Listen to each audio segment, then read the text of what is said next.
Rob. Thanks for having me. Yeah, that's good. So glad that you're here. So what we're going to do today is just share your story and the career leap that you took. So you started in teaching. Share with us how you got into teaching. What was the motivator? Yeah, so I think as a child I always wanted to get into teaching, something sport related, and I think I had a dual interest. I was interested in something creative and then also teaching and sports related. So I guess when I was young I had to choose between the two, which avenue am I going to go down? But I guess I never really closed the other door. So I went down the teaching route, and I loved it. It was great. I liked to be amongst the kids, and there was lots of pros in the job. But then about 2 to 3 years in, I decided something was just missing, and I was just lacking, I guess, this sort of fulfillment in some area, or maybe it would be just like an unclosed door and something I wanted to explore. So was that just like a wake-up moment, or did it build up that sense? I feel like it's always kind of festering within. It was just like an itch that you had to scratch. So it was just like a what if, and I think I'm capable of, but where do you start, and what do you do? And also, like I said, I still am to this day really passionate about teaching, but there was just something else I wanted to explore. That's fantastic. Good on you. So Tash, you're teaching, primary school teaching. Mm-hmm. Did that for 3 years. Yep. And share with us where you are now. What was your leap? Yeah, okay. What was my leap? So, as you just mentioned, I was teaching for 3 years, and then I literally, after the summer break, that following year, I started my own business. So, wow. Yeah, that's literally probably now that I'm reflecting on the biggest leap I guess you could do. I didn't necessarily start part-time and use it as a side hustle and then make that big leap. It was literally the biggest jump I could have made. So what's the business? Lamport Lens, so videography and photography services. Wow, what's it called? Lamport Lens. Fantastic. We'll share the link for that. If you need a video, here's your lady. But getting back to more serious things, the plan, did you, you just said you jumped. Yeah. But was there a lead up to that? Was there planning to that? Was there some thinking to that? It must have been challenging to confront leaving teaching, at least for the time being. Yeah, absolutely. And it felt like I was losing a part of my identity as well, because for so long you've been studying to be a teacher, and then you're in the role, and then it feels all worth it because you finish the degrees and then you're in the practice, but then something's still missing. So it was a difficult transition, to be honest. I was questioning it, am I leaving this all behind? But then, going back to how I made that leap, I don't think I would have been able to make such a big leap without the support of you. I did very little. It was all you, but anyway. You helped me realise my own capabilities within what I was capable of, what I was interested in, and also what would provide me a lot of satisfaction, what would make me most satisfied. So when I initially had, I guess, a change of heart and decided, okay, I'm going to explore this, I reached out to you, saw your lovely face online, and I saw the discovery call I believe we had, and literally from 30-minute conversation you were extremely present and exactly what I needed to help me get to where I needed. That's what I thought when I met you. Then I literally straight away was, where do we sign up? And that's where it started for us. And then it was not a quick process. It was nice and thought through, and I think for me taking a big jump like that would be massive, but because it was a thought through one that really resonated with me and the type of personality that I was, and making I guess calculated moves rather than just big jumps. So it looks like that on paper. Yep. But it was a very long time that we were maybe talking for about a year to figure out exactly what am I going to do. Yeah. I say we because it's our journey.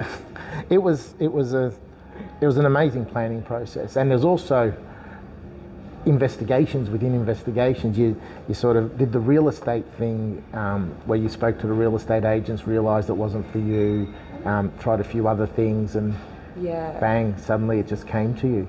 Yeah, well, the funny thing is actually, well, you initially mentioned the Harrison assessment. Yep. And I was a bit reluctant on it, to be honest. I was a bit like, oh, another test that's going to tell me this, another star sign that's going to direct me where. And like, but then I also thought, oh, okay, well, you know, you seemed quite rational and realistic too, as much as you're a big dreamer. So I thought, okay, if you're suggesting something and you're, you know, putting a lot of faith in this, and this must be good. So again, you told me to, you didn't make me, and I did the test, and there was so much that popped up that I did not even think I'd be good at, and a lot of skills I didn't realise was a skill within a skill within a skill, which was so deep. And one of the actual jobs that popped up that would offer a lot of satisfaction was photography, and I thought, because it was something I dabbled in all the time when I was young. It was just like a little passion. But I thought, I think I semi-circled it. But from all the other ones that was mentioned, I was like, it was one of the lower ones. But then I guess over time, and just like pondering, reflecting again, like thinking of calculated responses and all the skills I actually possess and why this would be like a satisfying job, made me realise, hey, this is something I really want to do. Yeah. Yeah. Yeah, and it was interesting in our conversations. I could just see it. You just lit up when you talked about creative stuff. It was very clear, and teaching links into the creativity. And you said it earlier. You said you had that balance, and now you're leaning more towards the creative. So good on you for making that call. Yeah. And it's good to make the decision, but what was the thing that inspired you to actually make the leap? Because a lot of people get to the edge of the cliff and then probably 10% jump.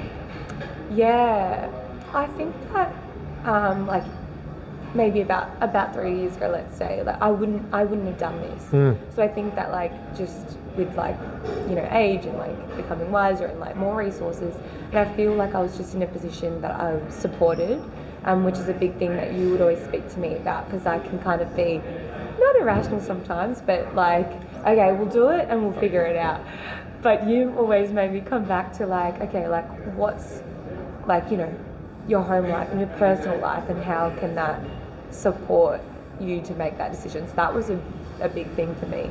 But then a second thing as well was, I believe when I was younger, I always had entrepreneur skills or attributes, but I never like tapped into it because I always thought they were so much bigger than me. And then you helped me to realise, like, hold on, when pulling apart all these skills, like you actually are really capable to be running your business, and now I am. Yep.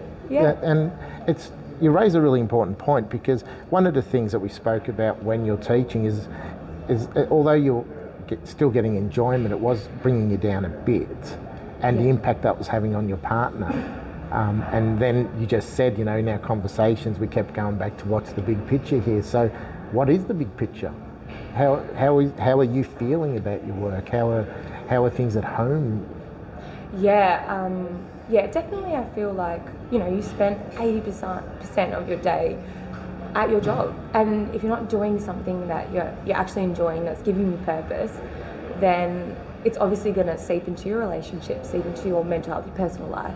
And I think that all the pros that teaching did give me was incredible, and I still, you know, keep that door slightly open. But I think that the cons were weighing on me, and I just wanted to, jump into something else.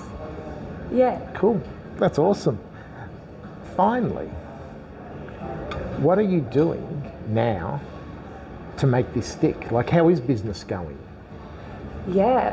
So I think that what I'm doing to make it stick is having an open mind and like a growth mindset, rather than such a fixed mindset that if one issue comes up, then it's the end of the world. We've had a couple of conversations where you've had to pull me back in line, but it's okay to make mistakes, and those mistakes help you to grow. So I think that initially, like having so much drive and I guess motivation and this determination to do well, it can sometimes be debilitating because it makes you can't make mistakes. There's no room for error, especially when it's just you and this reputation you're trying to build.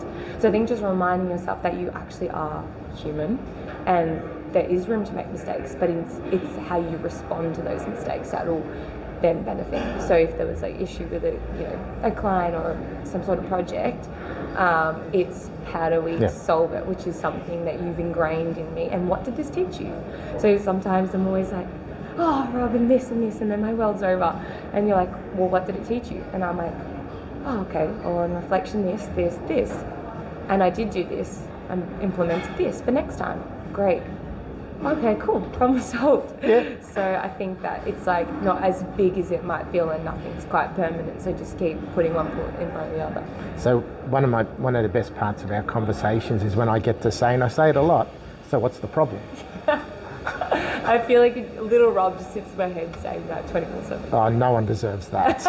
Nobody. He's positive. I swear he's not wearing devil ears or anything. Very good. So, last question. In relation to your career leap, we know, the research shows us, there are about 80% of people who are in work who are in the wrong job. What's the one word of advice you'd give those people about making a career leap, or at least considering a job change? Okay, I think my one piece of advice would be if you know that something in your life isn't feeling content or fully fulfilling you, explore the options that you might have, because whether it be a long transition to get to where you want to get or a slow one, or you might do it and you realise it's not actually what you wanted, at least you've tried, and that what if can just be crossed off in your mind. Oh, wow. And that what if might lead you to something that could be the best what is. Yeah. Yeah. That's fantastic. Yeah. That's no, I was not expecting that. Thank you for sharing. That's I wasn't awesome. expecting that either. Thank you for your time. It's been a pleasure having you speak with us. One more time, I would presume you have a website or an Insta page that maybe you could share with people. So Yeah. if they want to look you up, they can find you. Yeah, beautiful. So just lamportlens.com. Too That's easy. it, www. Fantastic. We'll put that up as well. Perfect. Thank you. Thank you.